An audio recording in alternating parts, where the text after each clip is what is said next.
So on June 28th of 2009, we started having these conversations about what we then called gathering and scattering. And it was this idea of being the kind of church that gathered on Sunday in a way that was relevant and fun and engaging, hopefully life-changing, and then spending the other 6 days out in the community, mattering, serving people. And then in October, actually in November, we finished up a series called Christian Detox by creating a film called Organic Kingdom Bringing. And in that film, we again tried to articulate a vision of being a kind of people who were just validated in our ordinary, everyday lives. We began to talk about the idea that serving Jesus doesn't necessarily require that we do that at church or in an organization that has a Christian logo, but said that the jobs that we hold, the neighborhoods we live in, the relationships we have, and the skills that we've acquired give us ample opportunity to serve people, to put a towel over our arm and serve people in Jesus' name.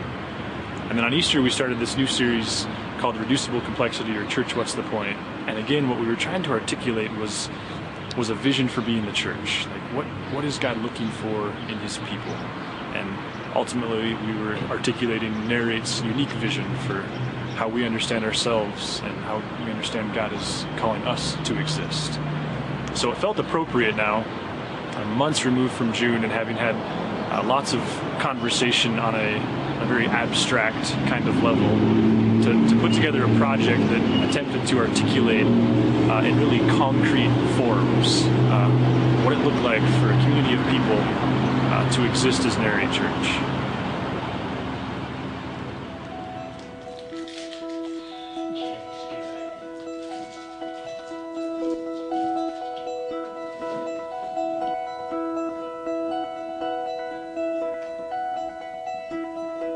We've got 1,000 eggs because Sarah took 8 of them. Well, Sarah took 8 of them. Wouldn't we have 992 eggs? No, because we had 1,008. What if we don't fit very much candy in? Well, yeah, that's why you gather a lot of them.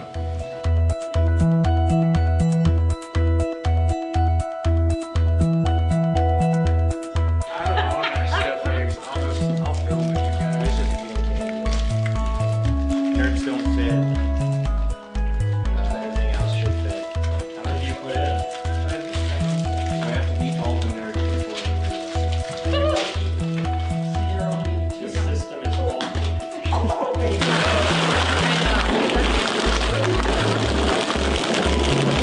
I'm filling Easter eggs for little kids on Easter morning, so they can have a lot of fun and hype the kids all up for mom and dad when they go home, and just helping out the dentistry profession since our daughter's going to be a dentist. Are they not blown up? They might use this thing there, and you just get to throw in. Yeah, it's over. Yeah, we're just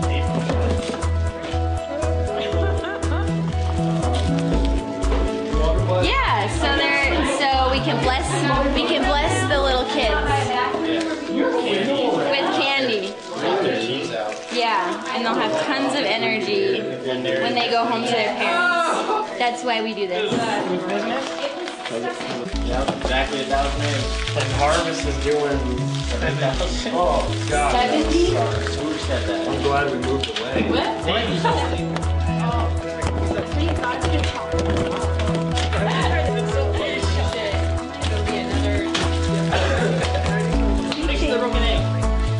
Adam calls it the gift of command. Bossiness. Dad has a gift of stinky farts.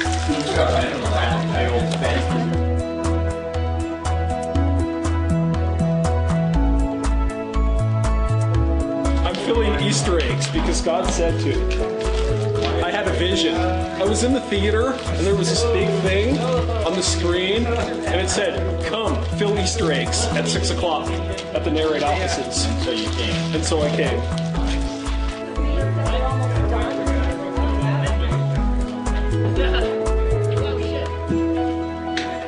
Better be ready, kids, because here it comes.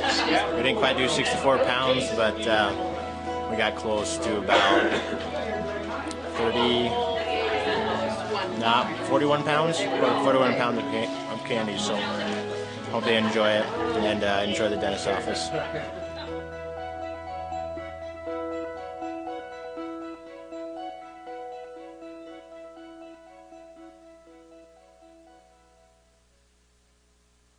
so we volunteered to deliver some Christmas trees because it's my wife's favorite time of year, and it's a way for our kids to get into the action, right?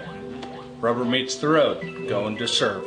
So the first time we pull up, and it's to a single mom. I believe she was a single mom, had a little teeny baby and like a 4 or 5 year old girl. So we pull up to the house, and the little girl's like looking out the window waiting for us. And so it was very cool to see her light up like a Christmas tree light when we go like, here's your tree, where do you want it? We even helped her decorate the tree, and it was cool. Was really neat. So the other one that sticks in my mind was we delivered a tree to a Native American family. As we were interacting with this woman, so she's hitting it off with my wife, and they're making small talk, and it had snowed a couple of inches, so I was like, well, here's a shovel, so while you guys talk, I'm gonna go shovel your walk. And so I'm doing that, and the guy comes out, her significant other. He talks with me, and he says, I really appreciate you shoveling the walk because I have 21 plates in me from automobile accident, and it really hurts to shovel a walk. So that was cool. And then so we're getting ready to leave, and everybody else is in the truck or loading up in the truck, and this woman, Native American woman, comes out and she thanks me, and when she does, she tears up. To go out and to serve our community, and for that kind of significance to happen is really pretty cool. Were your kids with you too, or was it just you and Sherry? No, it was all 6 of us would load up. I have a F-150, and it's not even, it's like it's a super cab before they had the extra doors and stuff, and Grace's legs are getting kind of long, so it's kind of a cramped ride to go, but it was very cool. Hopefully we'll get to do it again. Or firewood. The other thing we went and did was the firewood. One of the reasons that we enjoy going where we go is like it's not a traditional, go over there and serve, right? Like overseas over there. The focus and the thing that's really cool about Narrate Church is there's more opportunities to serve where you live than what's ever presented to you to go over there. I'm not going to get into any discussions about whether here is better than there, Right. because both places need to be served, right? I think the coolest part is there's all kinds of ways where we are to serve your community, to actually do what you say you believe.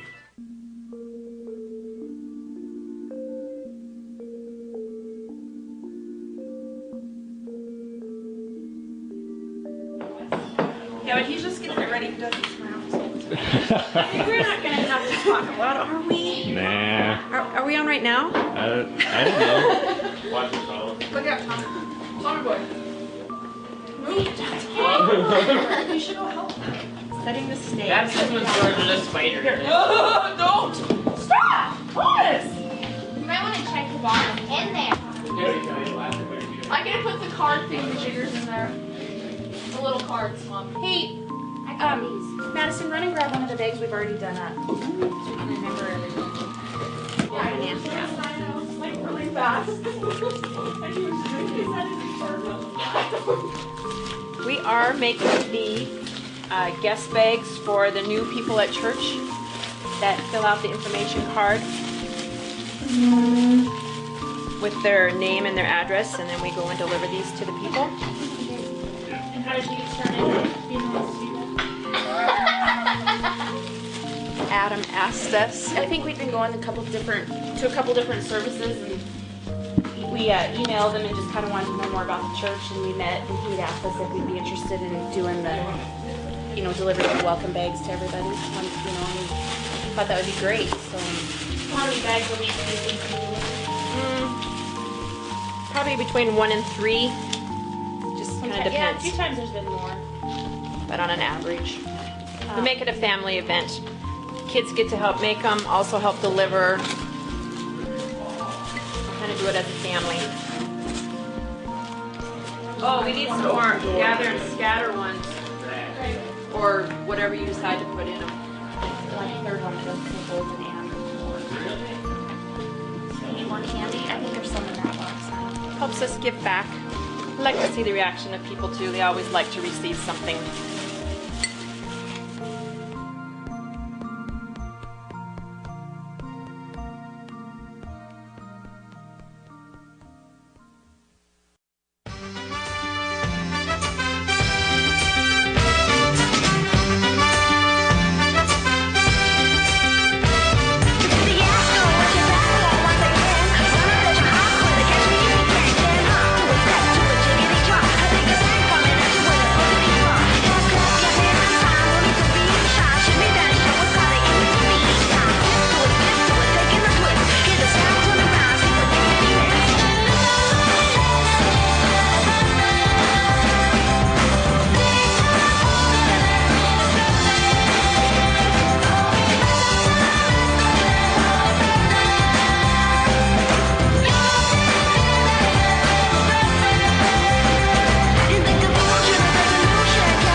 something that they haven't done before. And by the turnout, we plan on doing it again next year.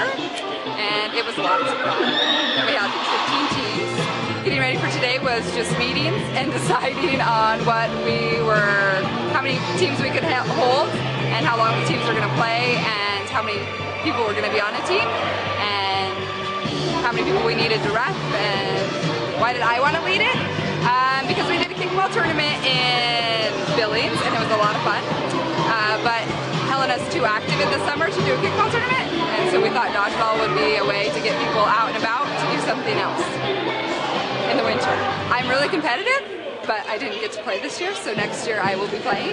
And the other thing is, I think it's just a community event for people to come and get together and be active and have fun.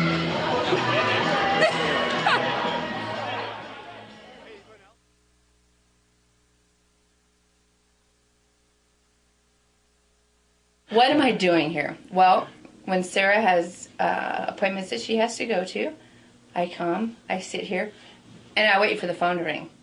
That's what I do. Does she ever give you any other tasks? Well, today I don't have a project because I have Jordan with me. But she said that she would be glad to give me tasks in the future. When she goes on her appointments.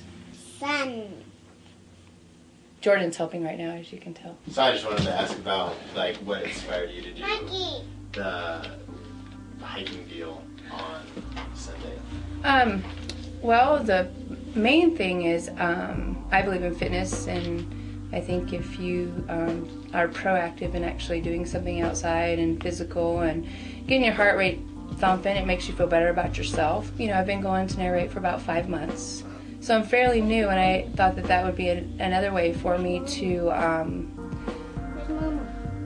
connect with other mothers and to be able to just, have an environment that women can just talk and, about good, the bad, the ugly, or whatever they want to talk about. Not that I don't want men to come or excluding men, and I know men like to hike too, but however, I just think it would be an environment that, women can just talk freely versus having to worry about, if some guy's going to overhear them, or, and it could be just anything. I just think women that all hang out as a group are more free to talk.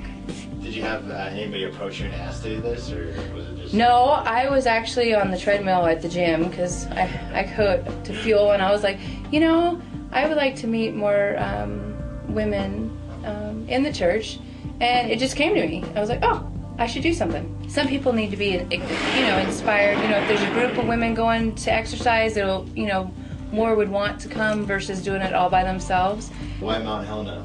Well, I thought that we'd figure just start there at Jordan first, and then if anyone else has any ideas for other places to go hiking, we could do it somewhere different, or even do something, go for a bike ride, or, Sarah and I were talking about maybe a camp weekend where, we bring our kids and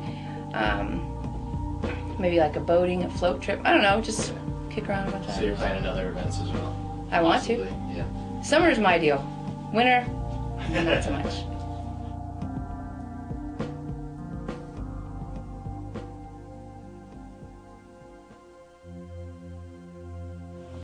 How old is? He'll be 9 months tomorrow. And we just weighed him. He weighs 22 pounds. Yeah, Wow. He's a tanker. Adam announced it at the service that the church had some vehicles to give away, and so that's where we first heard about it. And I have a lovely niece here that is a single mom with this little fella, and her car broke down and was hiking to work quite a few times this winter. We just got in contact with Sarah at the office, and I think Sarah contacted them, or they contacted her, and got it all taken care of. So. How long ago did you get it? Like 4 months, 3 months. Oh no, it's just been A couple months ago, maybe. maybe 2 Oh, months yeah, ago. about 2 months. Yeah. So how long did you go without a car before you got this one? About 5 to 6 months. We were staying out in East Helena, and I had to find rides, and one day I had to walk. How far? To Pizza Hut on Euclid. Wow. Yeah. That's a long ways. Too far to walk. Yeah. How many miles? Do you know how many miles that is? I don't. It was nice to know that I didn't have to rely on people to give me rides to my son to the doctor or the store. And the fact that these guys went out of their way to help me meant a lot. And how's the car been working out for you? Good, really good. It's her favorite color, right? It's the first favorite car. That's good.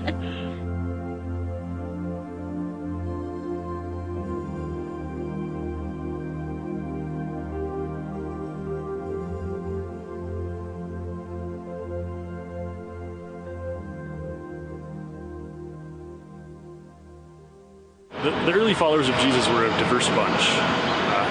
You had zealots who were terrorists of their day. They carried small daggers on their person, and when given the opportunity, would sneak up on a Roman soldier and sink their dagger beneath their armor, leaving them for dead in crowded markets and crowded cities. Zealots knew that they couldn't take the Roman government on, government to government, army to army, and so they decided this really subversive way would be the way to go. There were tax collectors, men who were Jewish men who would bid on the right to collect taxes in the Jewish region, and if they won the bid, they would be asking Jewish people for at least 80% of their annual income, and therefore they were despised people among the Jews.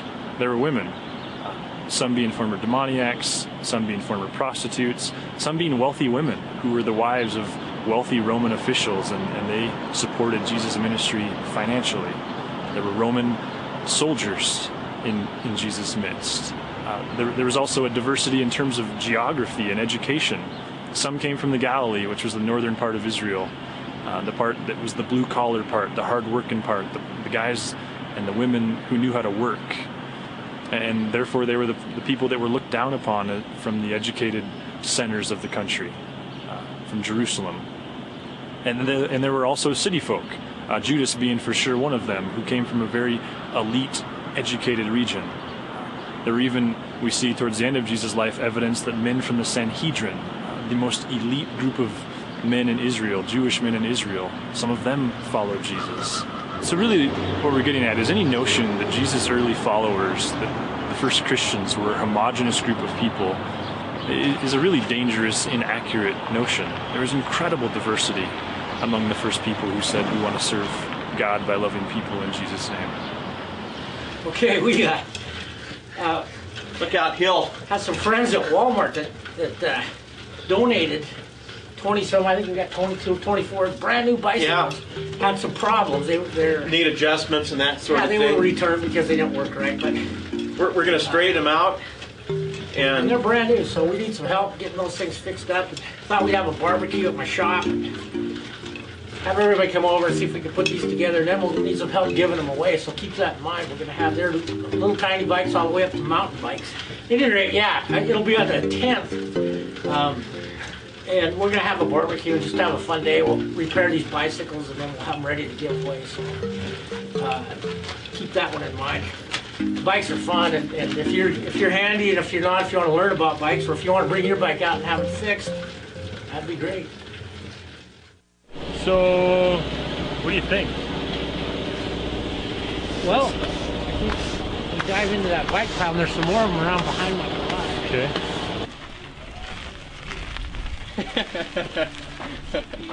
Hey, don't take that video footage.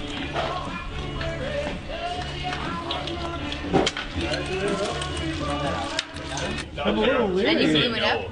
I literally blew up the tire, yeah. Fortunately, tubes are not expensive. Clint, that was your opportunity to say, no, I didn't touch it. Yeah. No, I don't know what happened. This is probably the worst model that Walmart has because they gave us 7 of them. So you can find another one if you want with a good tire. Yeah, there's one right there. Okay. I'll just swap out the... Just grab it from that pile. You just put your leg over this part, this middle part. I can do This is your next oil change. In this zone. Sport oil change yes. Or find You find a crescent wrench in here. Oh, they're hanging on the wall. Oh. But that's the last resort. We got lots of good wrenches. I like using crescent wrenches on my way.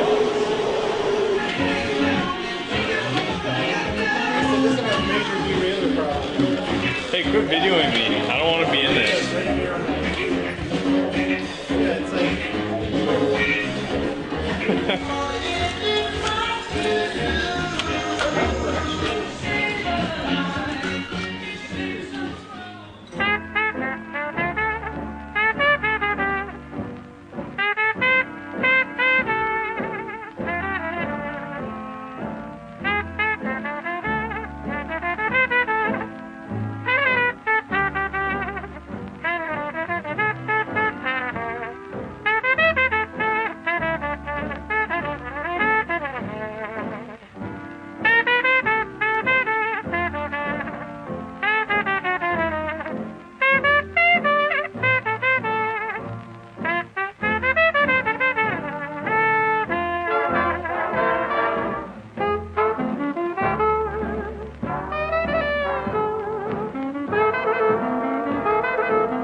Are you seriously filming me right now? You are such a dork. Lenny. Are you coming in? Or are you filming out here? No. Yeah, exactly. I'm on a reality TV show and I'm always here. Hi. On the show? I don't know. Oh, no. You already avoided the camera once, I believe. That was on accident, though. I thought this was like a girls' study. What are you doing here? We are having a book study. We're getting together and we're going to read the book Bravehearts together and talk through it. Why? Because we didn't really have anything better to do. I mean, why? That's the right answer for you to go away. Yeah, I know. We're definitely building friendships. Well, now that you know. I think when you do this kind of thing with other people, you bring in different perspectives. And I think as women, also we are oftentimes external processors. And so that helps to relate to one another and to know I'm not crazy for feeling that way or thinking that. And so when you get a group of women like this together with different backgrounds and different experiences and where we're all at in life, it just adds so much more to what you as a person experience rather than just reading the book by yourself. But what if you actually are crazy and you're just trying to rationalize it. Then I know a really good therapist. Why did you want to lead this? Gosh, Lenny, you didn't tell me you were going to interview me. I thought you were just going to follow me around with a camera. Why did I want to do this? Well, one of my real big passions in life is to see women especially, but people in general, be made whole and kind of figure out who they are. And I think a lot of that process is other people. We're not islands. We need each other. So this is a part of that process. Well, everyone I'm else? excited. I knew nothing about this, but from hearing that, I'm really excited. And I'm not crazy.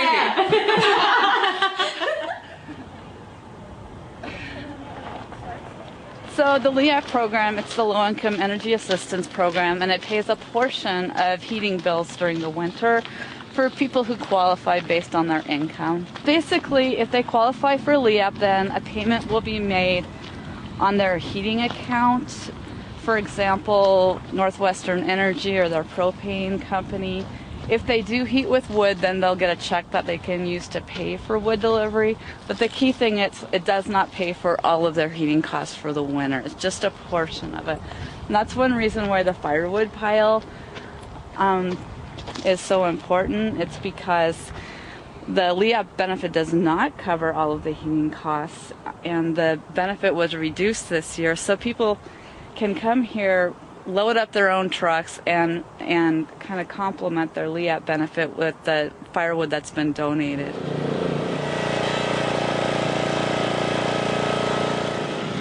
This year we helped more than 80 households, and that's about double the number we helped last season.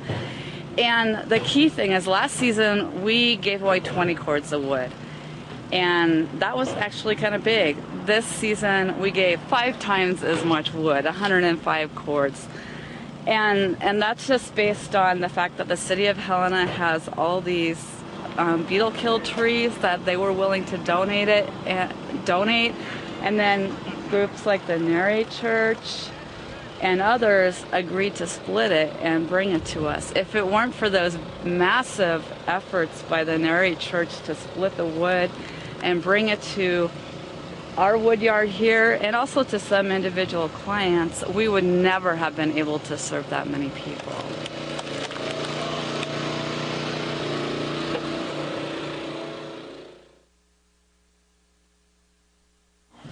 What's this? These aren't Lincoln logs. They're close. Pony Express. They're varnished. When did you become such a Lincoln Logs? These suck. Yeah. Where'd these come from? Who bought these? Frontier. Yeah, they're not Lincoln logs, they're Frontier logs. These aren't Lincoln logs. Everyone in the church is going to know we're a bunch of cheaps. How did you get involved with the financial stuff at Narrate?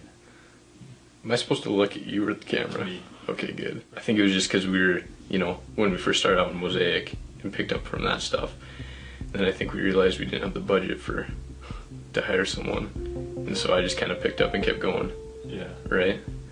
Yeah, because you're a guy who knows how much money you spent on gas in 2005.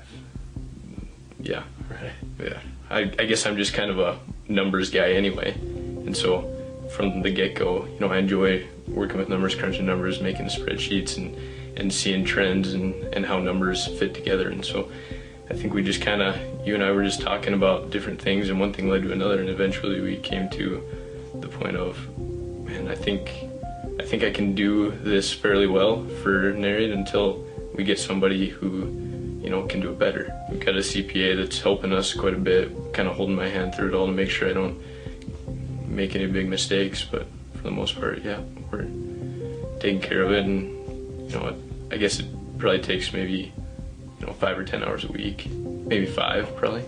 Okay, so now let's talk a little bit about how you're able to use your passion for the outdoors, because you're really intentional in the way that you use that to serve people and thus to serve God. For me to be able to say, let's go out for an evening and go hop in the boat or go walk along the creek and fish, or spend 2 or 3 days together with some people hiking or backpacking. When I get back from going out with them, I mean, our relationship is way better than it ever was to begin with. Just for the fact of, you know, you get to experience things with them, you get to hang out with somebody. There's no pressure to you know, perform. You're just doing something that you both enjoy. Do you have any idea how many different people you've had out on your boat? We just got it maybe a year ago, so there's probably been maybe 15 or 20. How many people have you gotten their first year with them with? I think 6, which, I mean, that's pretty fun, you know, to take somebody out for the first time, you know, who doesn't really know what they're doing, and kind of walk their hand, you know, walk them through that process. And I mean, you know, it's a big deal to take the life of an animal, so to be there in that moment, I mean, that's a big deal for a friendship. There's usually 3 or 4 different people that we'll give a meat to over the course of a year, as well as, you know, donate some to, and then the same for fish. You know, we'll catch fish and distribute them to whoever wants it. So yeah, it's really nice.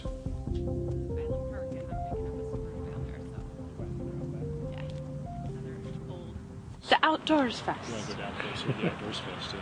It's it's going to be the whole thing, and that's the Stenman Foundry. That's where they're going to be putting in the Outdoor Education Center, that limestone building up there.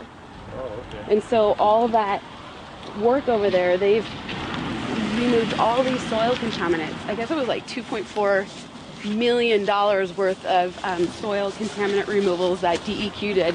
Where that indentation is into the hill there, that's going to be an outdoor amphitheater, and they're just going to have it's going to be landscaped down. There's going to be a kids fishing pond over there. They'll have an archery site. They're going to have a living stream. I started the Helena Outdoors Fest 3 years ago.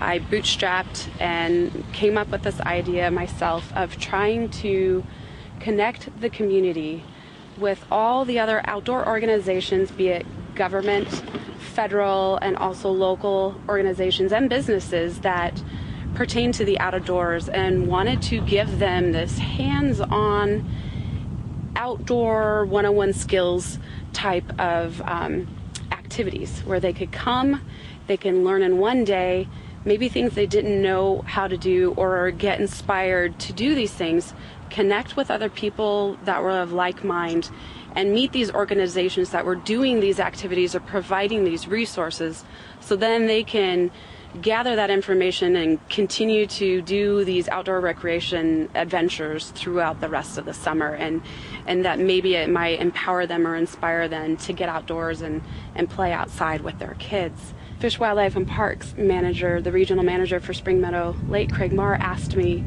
if I would be interested in joining him and doing something out here at Spring Meadow Lake for National Get Outdoors Day. I'm like, wow, that just is perfect. Here's this opportunity, we can do it out here at this, what I think is one of Helena's it's a gem. It's something that we are so lucky to have here in town, to have this beautiful naturescape that we can come and play, and it's water, and there's wildlife, and we get a beautiful mountain to look at, and how can we best use this resource? Because I think it's been underused by a lot of people, and a lot of people in town take it for granted. We had probably about 300 families attend. We had people from all over the greater community. People came down from Great Falls and over from Missoula, and they came and attended.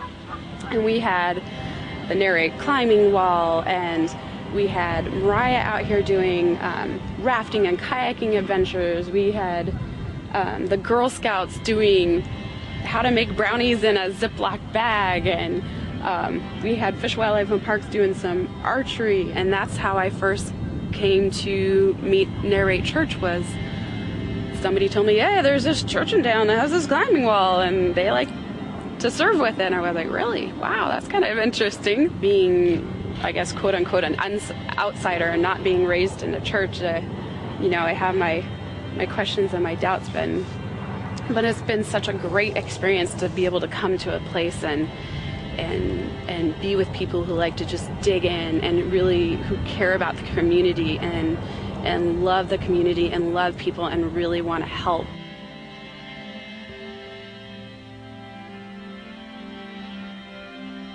I grew up playing outside. The best childhood memories I have are the times that my dad took us up in the high Sierras, about 6,800 foot elevation, and we would camp all summer long, primitive camping.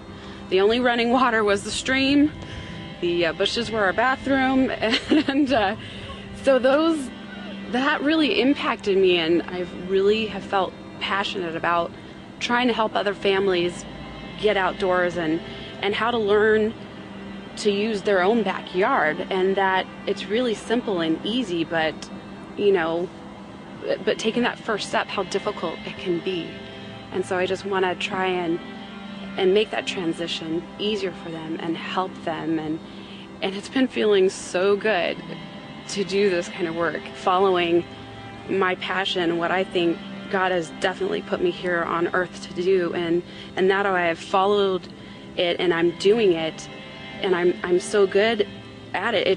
It comes across, it just flows out, and it's overflowed into who I am and the type of work I do and provide, and I feel it's really helping and making a difference in the community, and I feel that now I'm of a value to people other than my kids. I definitely value being a mom, but it's just me being Jen and me contributing to life. I really feel that I have connected with my purpose, and I feel really good about what I'm doing in life now.